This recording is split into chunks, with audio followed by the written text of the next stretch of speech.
નમસ્તે, સુપ્રભાતમ. નવા વર્ષની સર્વેને ખૂબ ખૂબ ખૂબ શુભકામનાઓ. એક નાનકડો દીવડો મોટું અંધારાને, મસ્ત મોટા અંધારાને શું કરે છે? પરાસ્ત કરી દે છે. અજ્ઞાન રૂપી અંધકારનો પ્રકાશમય બનાવી દે છે. તો મિત્રો, તમારા જીવનની અંદર પણ જ્ઞાનનો પ્રકાશ ફેલાય, તમે ખૂબ પ્રગતિ કરો, આગળ વધો એવી સર્વેને શુભકામના. અને દ્વિતીય સત્રમાં आप સર્વેનું સ્વાગત છે. चलो, सबने अपनी अपनी किताब निकाल ली होगी. आज हम पढ़ने जा रहे हैं इकाई 1 पत्र एवं डायरी. मित्रों, आप पत्र के बारे में यहाँ पर आपको पत्र और डायरी दोनों के बारे में पढ़ना है.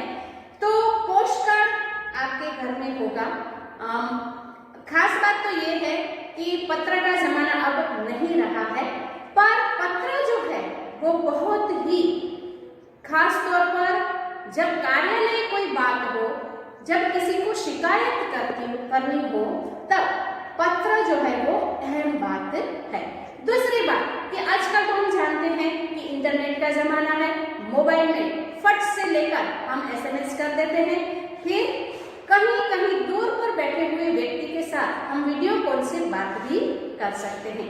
पर पत्र की जो मजा है, खास तौर पर आप अपने दादाजी पिताजी से पूछना कि जब वो छोटे थे, तब जब हमारे घर पर पत्र आते थे तो कितने खुश हो जाते थे. पत्र को पढ़ते थे, उनका जवाब देना, खास तौर पे जो पत्र में हस्ताक्षर होते थे उनमें मन की बात होती थी. वो आज मोबाइल और इंटरनेट में नहीं रही. पर आप भी एक प्रयास अवश्य करना कि अपने मित्र को या फिर अपने किसी बड़े वडील को एक पत्र अवश्य लिखना, वो बहुत ही खुश हो जाएंगे. तो आज हम बात करें पत्र कैसे लिखना है. खास तौर पर जब हम पत्र लिखते हैं तब बाईं ओर, खास ध्यान रखना, बाईं ओर अपना पता, अपना मतलब जब जो पत्र लिखता है वह, उसका पता बाईं ओर लिखा जाता है. फिर आता है संबोधन. तो संबोधन मतलब क्या? यदि मैं अपने से बड़े को पत्र लिखती हूँ तो मैं प्रिय नहीं लिख सकती, मैं क्या लिखूंगी? पूज्य. फिर मैं अपनी सहेली को पत्र लिख रही हूँ तो संबोधन होगा प्रिय. तो जब बड़े हो तो उसके साथ आदरणीय, पूजनीय, सम्माननीय यह संबोधन आता है. फिर आता है अभिवादन. तो अभिवादन मतलब क्या? तो आपने जो संबोधन दिया, पूज्य मामा जी, पूज्य चाचा जी, पूज्य दादाजी, तो अभिवादन क्या होगा? तो अभिवादन होगा नमस्ते, प्रणाम. तो प्रणाम जो है वो अभिवादन है. बड़ों को जब लिखते हैं तब, जब छोटों या अपने जैसे को लिखते हैं तब अभिवादन होगा प्यार भरी याद. फिर है विषय वस्तु. पत्र में विषय वस्तु, आपने पत्र किस विषय पर लिखा है.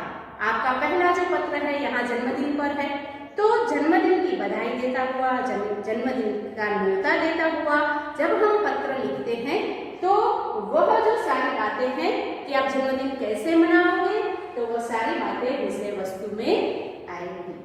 फिर है पत्र की समाप्ति, जहां हम ली करके लिखते हैं. ली, तो ली मतलब लिखितन. लिखितन मतलब कौन? हम. तो लिखितन करके हम लिखते हैं कि आपकी प्यारी भांजी, तुम्हारी प्रिय सहेली. तो पत्र की समाप्ति पर हम ये लिखते हैं. तो मित्रों, आप बहुत ही अच्छी तरह से समझ गए होंगे कि पत्र लेखन हमें किस प्रकार करना है. तो जल्दी से अपनी अपनी किताब खुली ही रखी हुई है, तो आगे के पत्र हम शुरू करते हैं. चलो, सबने अपनी अपनी किताब निकाल ली होगी. आज हम पढ़ने जा रहे हैं पत्र एवं डायरी.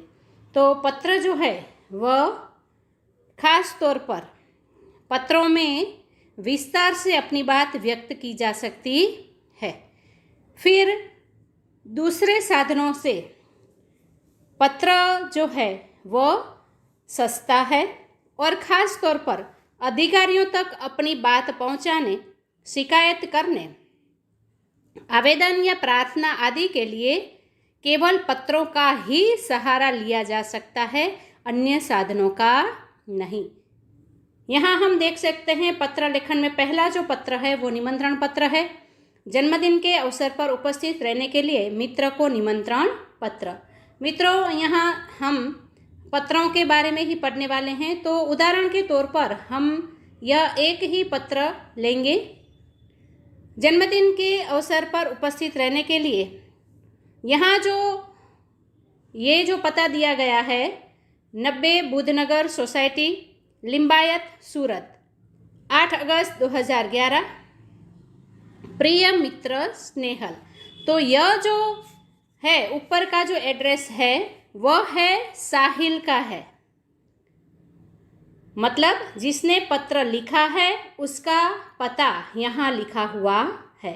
अब पता के तुरंत बाद ही संबोधन आएगा, प्रिय मित्र स्नेहल। मित्र को लिख रहा है इसलिए प्रिय मित्र स्नेहल, सप्रेम स्मरण।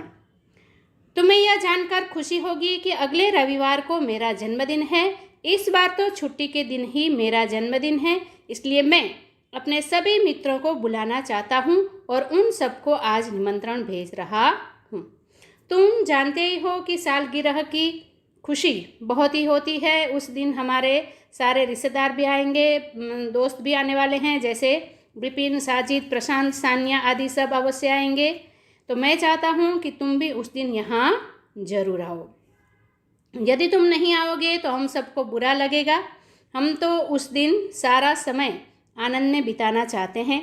दिन भर भोजन, जलसा, खेल आदि होगा और रात को सिनेमा देखने भी जाएंगे।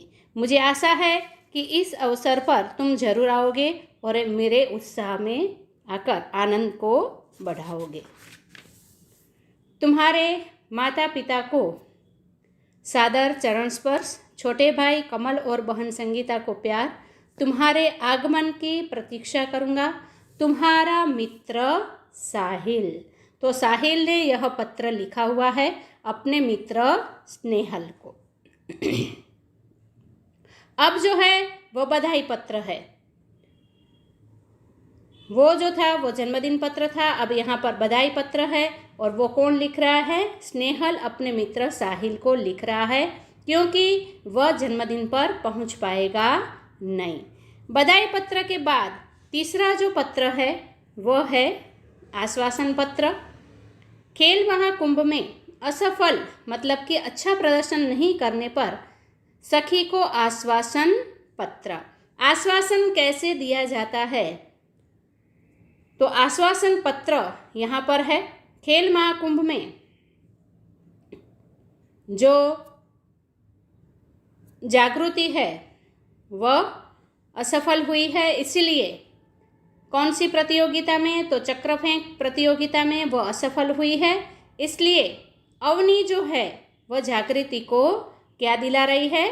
दिलासा दिला रही है, और असफलता भी सफलता का ही सोपान है, ऐसा कहकर उसे और आगे बढ़ने की प्रेरणा दे रही है। तो यहाँ पर आश्वासन पत्र है। उसके बाद है अनुमति पत्र।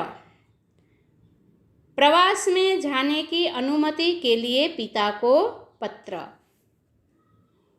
प्रवास में जाना है, और देखो यहाँ पर पता किसका है? तो जीवन भारती छात्रालय, स्टेशन रोड, दाहोद, 29 सितंबर 2011। अब देखने की बात यह है कि यहाँ जो संबोधन है वो बदल जाता है। पूज्य पिताजी, सादर प्रणाम। आगे हमने जो पत्र देखे वे सारे पत्रों में मित्र सहेली है, तो वहाँ जो संबोधन था वो प्रिय मित्र, प्रिय सहेली ऐसा था, बरोबर। यहाँ पर जो है वो संबोधन बदल जाता है, अभिवादन भी बदल जाता है।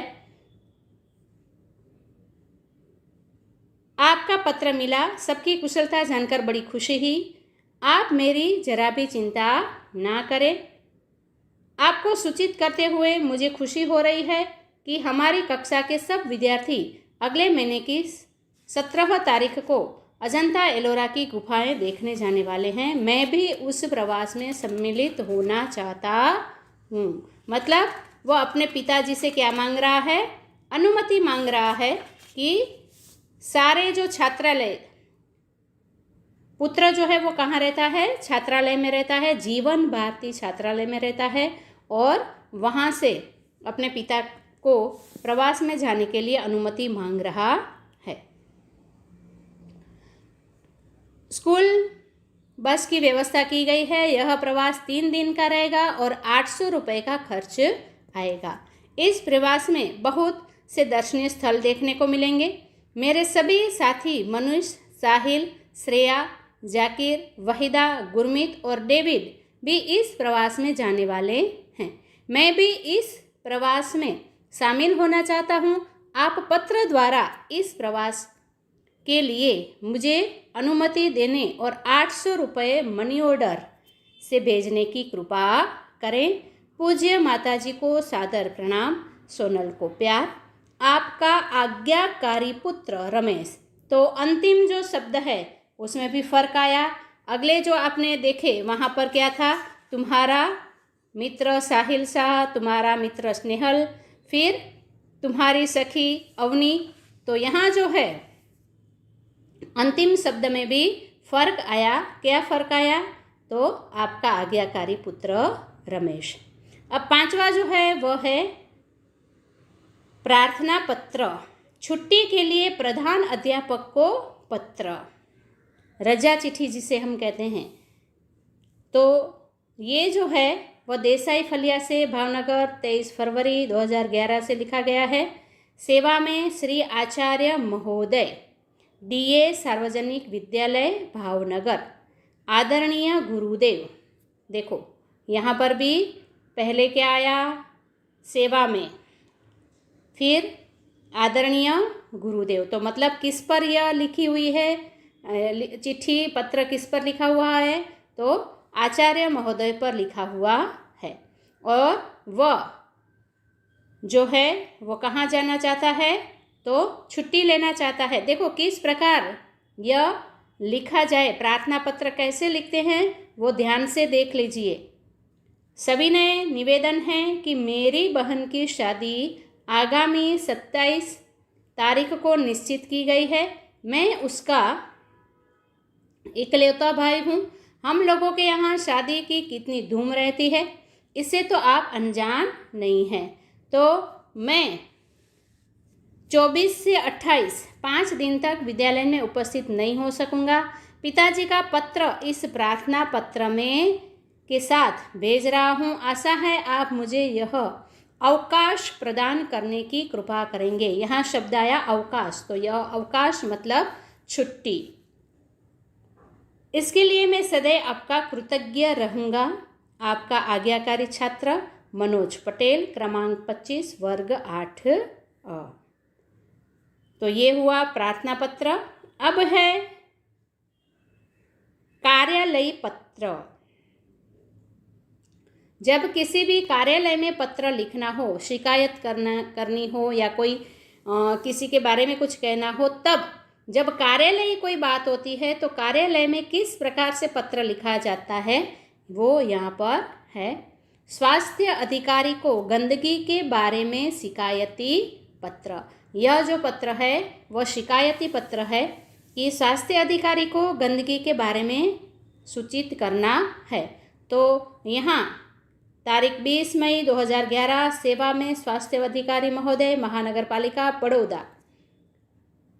मान्यवर सभी ने निवेदन है कि मैं गायत्री मोहल्ले में रहता हूँ और यहाँ पर बहुत सारी गंदगी है और शादी के माहौल के कारण यहाँ पर जो जूठन है वो सारे लोग वहीं फेंक जाते हैं।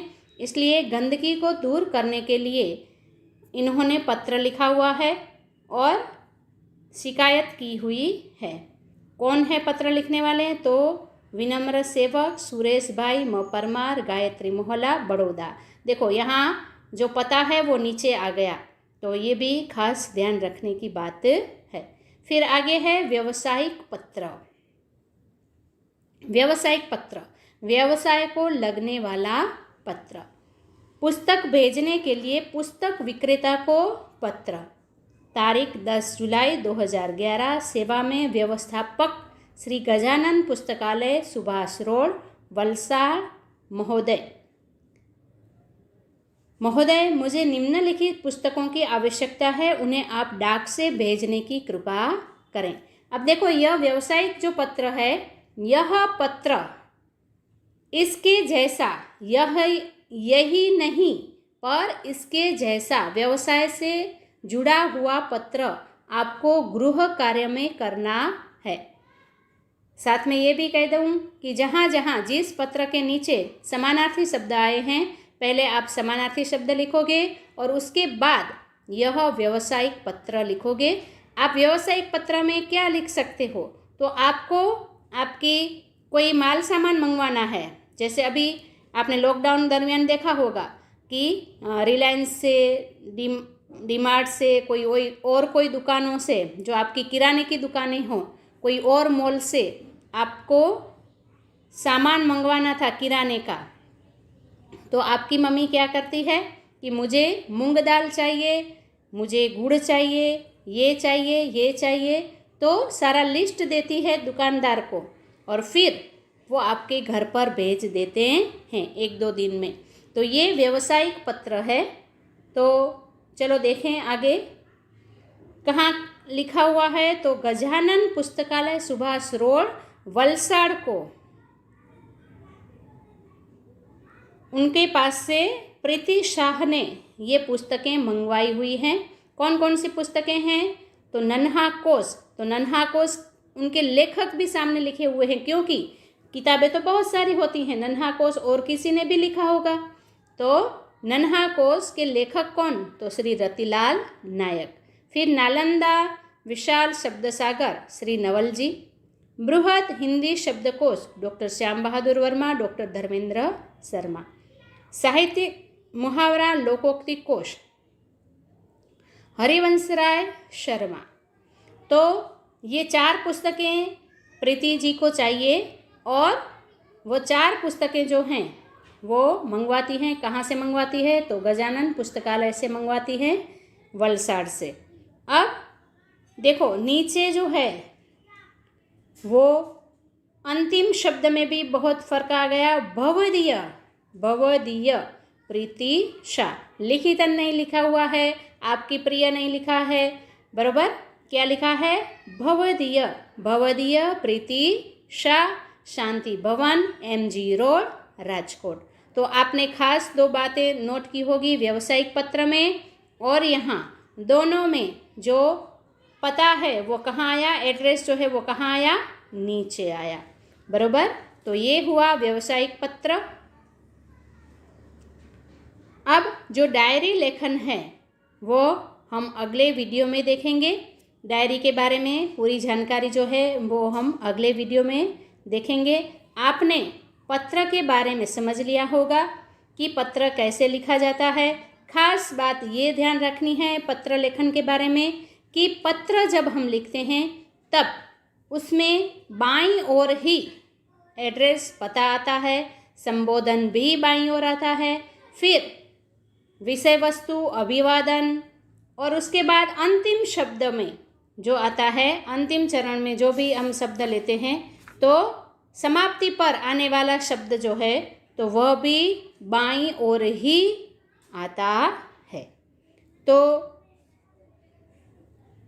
खास तौर पर पत्र के बारे में खास ये भी ध्यान रखना है कि पत्र का जब है वो अतिशय लंबा नहीं होना चाहिए।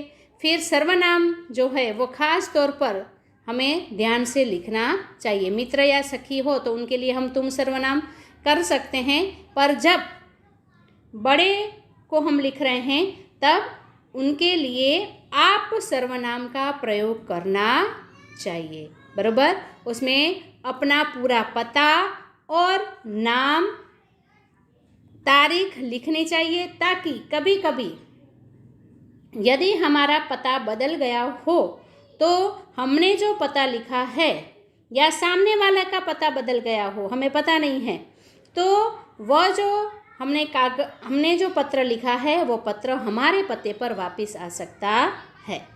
तो आज के वीडियो में आपने बरोबर समझ लिया होगा पत्र के बारे में। गृह कार्य फिर से रिपीट कर रही हूँ। पत्र के नीचे आगे जन्मदिन की बधाई देता हुआ, जन्मदिन का न्योता देता हुआ, फिर बधाई पत्र जो है वहाँ है।